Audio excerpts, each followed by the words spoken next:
We're in chapter 7 now, talking about some more geometry stuff, and now we're talking about congruence and similarity. Today, I want to talk specifically about congruence and what it means for things to be congruent. So, congruent is just geometry's version of the word equal. And we could also say it means matching. So when things are congruent, it means that they match each other, or they're equal. Like, for instance, if I had these two angles, I could say that those two angles are congruent because they have the same number of degrees. So another way to say congruent is they have the same measurement as well. Okay? We're basically saying that these two angles match, or that they're the same, or that they're equal, or that they have the same measurement. That's what congruent means. Pretty simple. Okay? Now, when we talk about congruence, angles aren't the only things that can be congruent. Segments can be congruent. And if segments are congruent, instead of using little archy things to mark angles, we use what are called little tick marks. And I think you've probably seen those before. So segments can be congruent, and even multiple segments can be congruent to each other.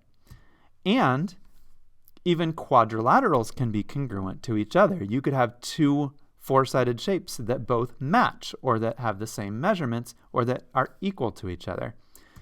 In fact, you could have five-sided shapes that are equal to each other, and you could have two congruent pentagons, or you could even have two congruent hexagons. Now, even if they have different orientation, they're rotated or reflected or spun around in different ways, they still are considered congruent, because if you look at this pentagon, wouldn't those two sides still be equal? Sure, yeah, those two shapes are still congruent, even though they're not facing the same direction. By the way, notice that I use two tick marks because I'm not trying to show that these two sides are equal. I'm trying to show that these two sides are equal. So I didn't use one tick mark on my pentagon. I used two to show that those two matching parts are the same, and it doesn't match with those other parts that I said were matching earlier. All right, anyways, so speaking of things that are oriented in different directions, that are still congruent, let's take a look at these two triangles right here. Are these two triangles still congruent, even though they're facing opposite directions? Of course they are.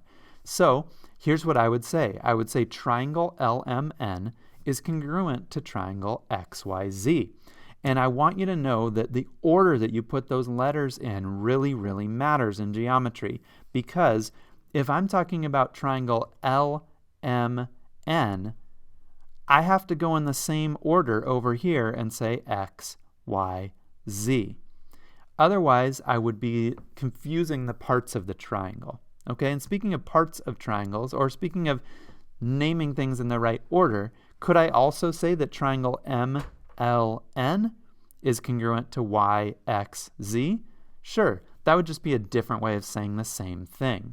Now, if the two triangles are congruent, then all of their corresponding parts are going to be congruent as well, right? There's going to be matching sides and there's going to be matching angles. So what if I wanted to name some of those? What if I wanted to say that segment LM is congruent to, what part would it be congruent to? It would be congruent to this part. How would I name that? I would call that segment XY. Now notice I said XY, not YX, because if I went from L up to M, you would have to do the same thing on the other triangle and go from X up to Y, LM, XY. Okay, I think that makes sense, right? What if I said NM? Segment NM would be congruent to what? Take a second and look at the triangles. All right, if you said segment NM is congruent to segment ZY, you got it perfectly right. Good job. What about an angle?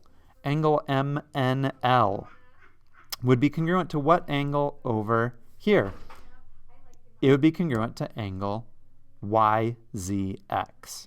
Hopefully that should make sense. You can kind of trace your fingers on the screen to see the patterns there to make sure that I did it in the correct order.